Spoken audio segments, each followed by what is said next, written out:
Grand Rising, everyone. Natalie come to us. Spirit of Coffee, come cover you. Mm. All right, let's get started. So, reading from the Emerald Tablet Alchemy for Personal Transformation. Um, really talking about distillation and how to purify the soul, right? Is to isolate her.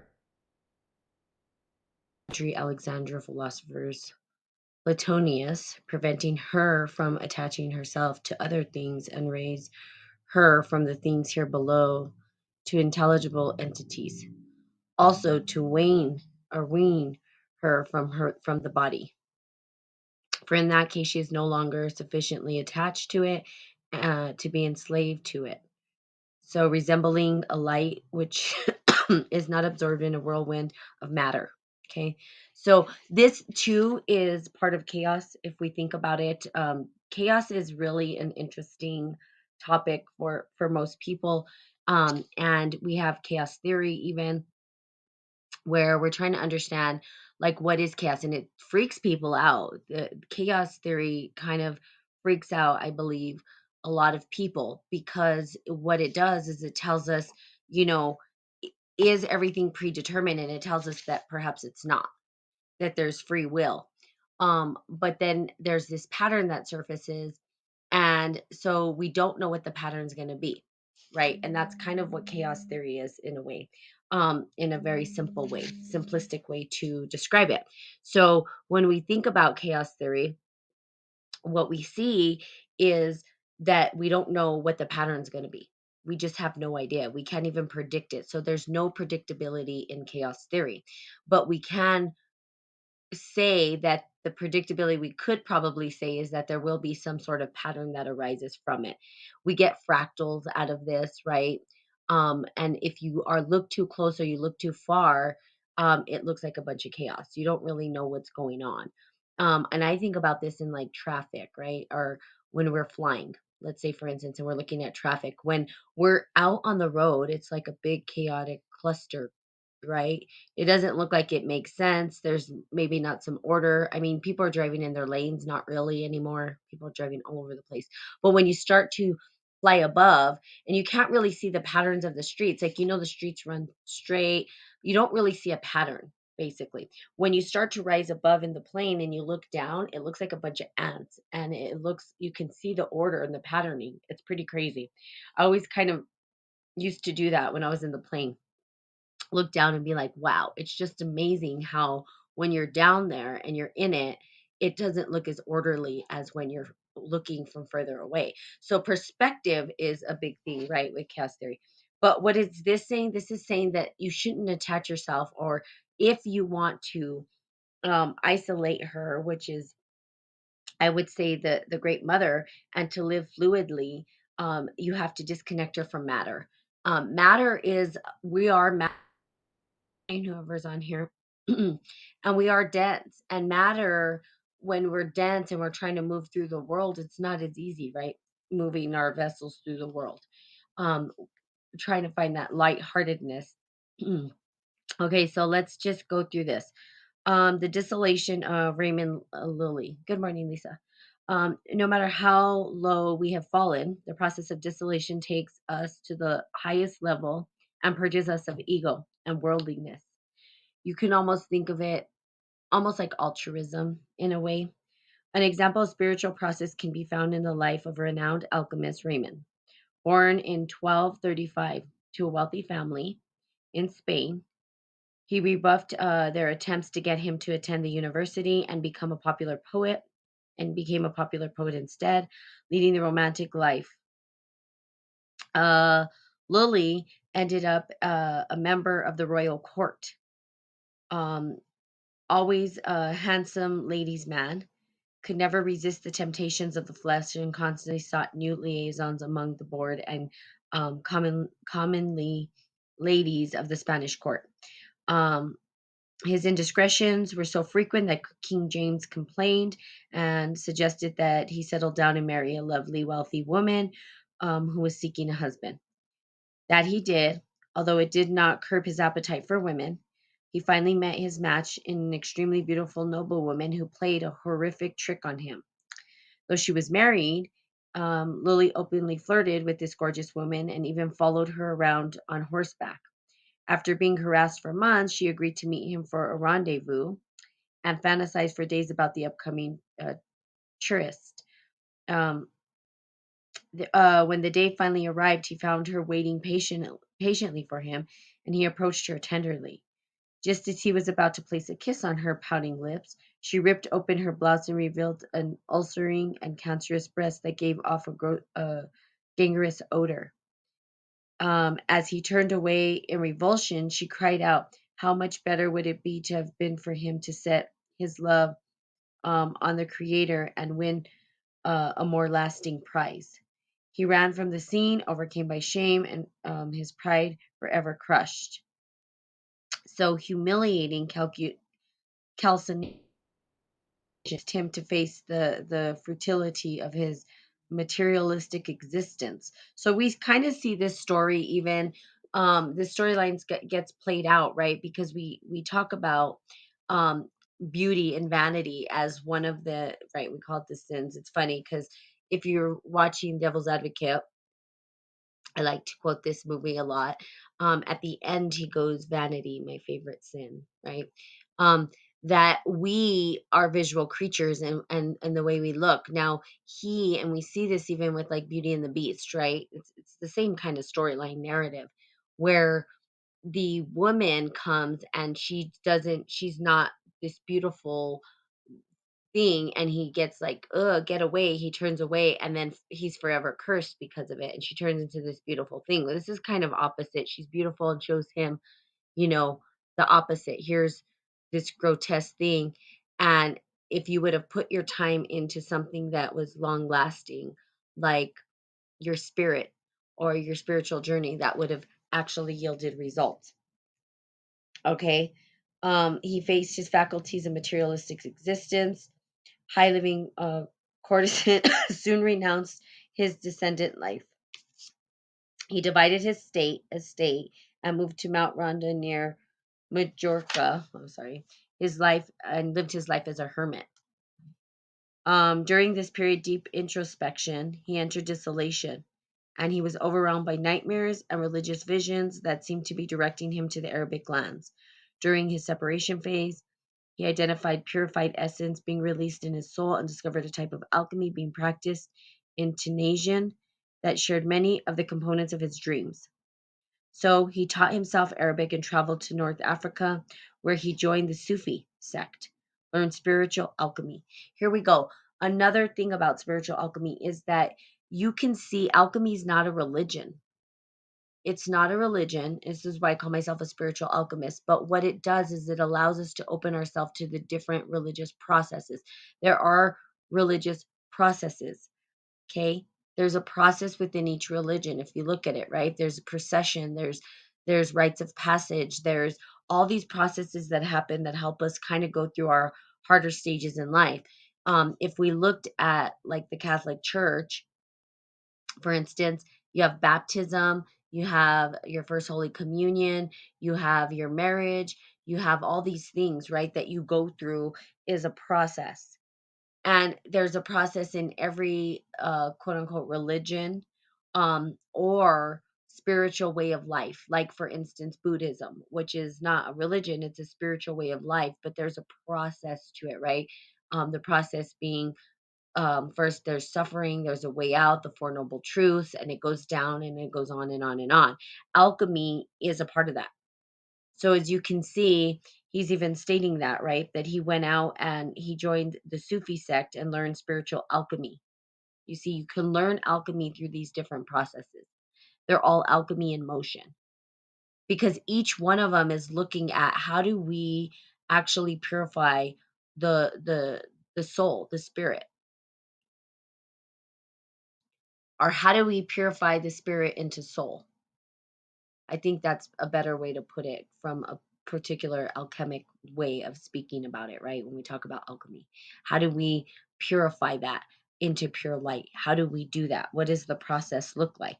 Okay. And so that's what he did. Um, And so he went to the Sufis and he learned spiritual alchemy. This esoteric training completed his personal conjunction of the soul and spirit. Now, the Sufis do something pretty cool. They spin really fast. And each religion or each cultural tradition or indigenous tradition or any tradition that we go back to, I don't want to say religious either, but all of these things had ceremony within them, and the ceremonies were there to ignite a spiritual or entice a spiritual connection. Um, and so, what happens, right, with the Sufis is they spin really fast in circles, and it taps them into that spiritual connection. So we have drumming ceremonies, right? The natives would do drums, and that's how they connected into the divine, was through the drum ceremony. So we have ceremonies that we do, and there's ceremonies, and there's an alchemic process to each, I want to say, religion or spiritual process that we have. There's ways to connect into the divine, our divine self. Um, so he learned how to do that through the Sufis.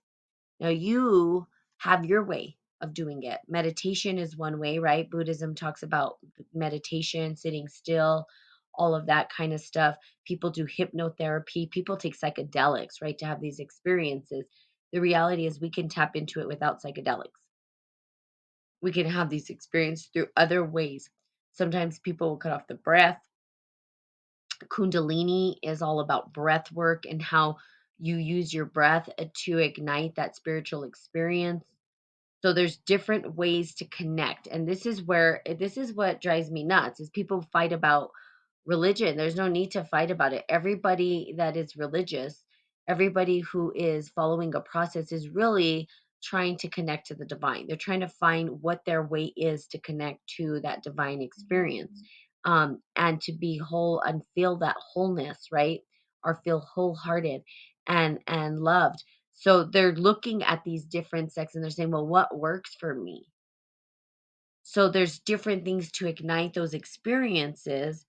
And that is, I call it alchemy in motion. Like for me, I do Kung Fu. Well, that is alchemy in motion. Sufis turn in circles, alchemy in motion. Drumming ceremonies, alchemy in motion. Sweat lodges, alchemy in motion. Meditation, alchemy in motion. Okay, so you're getting the point, right? That as a spiritual alchemist, you have the opportunity to tap into that spiritual connection through very different modalities, different ways of engaging. It's not just one way. The experience can be ignited through very several different outlets. Okay.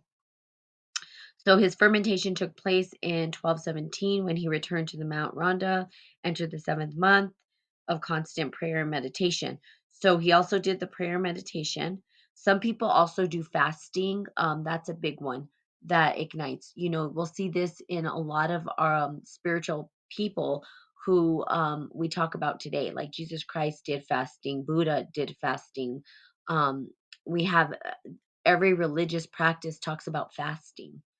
It's one way for you to connect to the divine as well. um so that's another way. Okay, always absorbed in prayer and conversing continually with angels who consolations he received had, which the souls can indeed realize but which his lips cannot worthily describe. um he was flooded with a warm light. He had visions such as revelation of Hermes. He beheld a vertical axis of reality and traveled to the above and below. He saw things emanate from one mind through the divine thought, finding expression in matter. As distillation of the experience began, he attempted to translate his outworldly experience into words so he could understand it. He named it the divine thoughts of archetypal forms, experienced the dignities of God, which he remarkably similar to the divine signatures of Jacob. Like Bohem, Lilly believed that they were based on the trinity of forces that were the causes of all phenomena. So the trinity being, um, as we said, the elements, right? The mercury, salt, and I can't remember what the other one is, but it's a combination of three things. And we say that two come together to make three. So really, one is really two, and two is really three in mathematics, and they're all combined together, and we have the Trinity. Father, Son, Holy Spirit, right, is the Trinity. They've taken it into different ways of exploring it. You have man, woman come together, have a baby. That's the Trinity. There's three. That's out of two comes three. And so he was able to tap into that. Here's the deal: when we start to tap into our divine nature, and I've talked about this before, literally what happens, these signatures that are ignited, the way that we engage it doesn't have words. So it's really hard. And this is where scientists are actually scratching their heads. They don't know what the hell to do. And I laugh about it, right? Because scientists have to have proof, they have to know. Good morning. I don't know who's just on here. Say good morning. Anyway, they just have to know. They have to know, they have to understand, and they don't know. That's the point. And it's kind of funny to me because when we talk about going to the above, which they call the above, which I wouldn't necessarily call it the above, but when we start to connect into that divine nature, okay, and we start to really tap in and really understand it, when we try to describe it, we can't put words on it, right? And this is why they talk about, you can't, when you say God's name, it's no longer God, right? So we put this label on this thing that we really can't put a label on. It's the same thing when we have our divine spiritual experiences. How do you communicate it? What words do you use? Sometimes there are no words that you can put on top of it to describe it. And even science itself is not able to describe the fullness of life in general and our experience and consciousness. They don't have a deep understanding of consciousness. They don't know how to describe it. They don't agree. They don't agree on quantum physics. These are all those bigger things that we will probably never understand and probably not supposed to, because it's beyond reason. It's not, there's no reason behind it, which is hard for most people because we want to rationalize, we want to reason, we want to we do. We attach ourselves. Now there is a place and space for reason and purpose, of course. It has a function for us. It's survival part, mostly, and then it extends beyond our survival. But the reality is that you can't rationalize it. There's just no words. Sometimes we bring back symbols. For me, when I connect to the divine, you have to ask yourself, like, what, when I do connect to that space, what is the message that I come back with? Some people come back with numbers. Some people come back with art. Some people come back with sacred geometry. Some people come back with, I mean, there's just different ways that it's expressed, but not necessarily expressed through words, because words are just the symbol of what the experience was. You can't fully describe the experience through symbols. I can't, even in my communication, I can't find a word close enough to my experience, because the reality is it's not the experience, it's a symbol of the experience. And that's all we're going to have, right? Jennifer Madrid, blessing upon you. I'm drawn to you, my beloved friend. Guidance reading. Send me a friend request or a message. Okay, Christina. Oh, okay.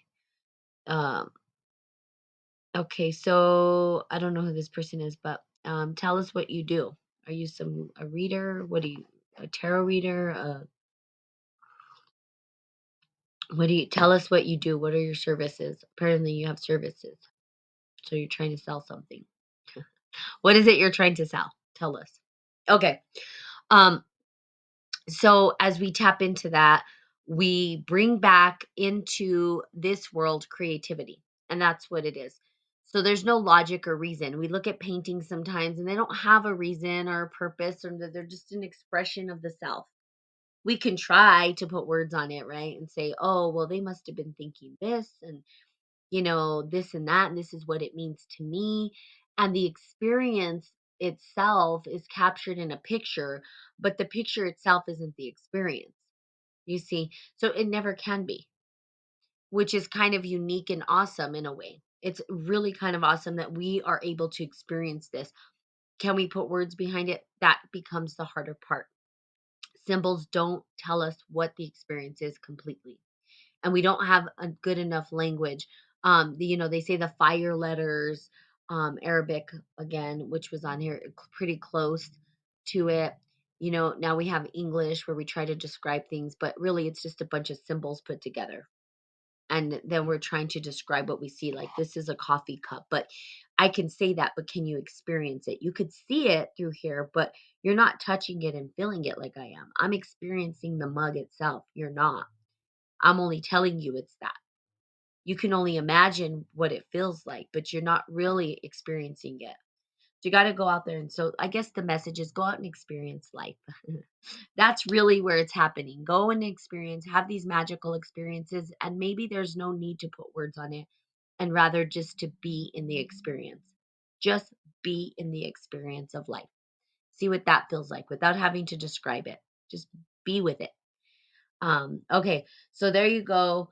And we will continue on this chapter, distillation of alchemy. Okay, so there you go. I love you guys. Have a fantastical day.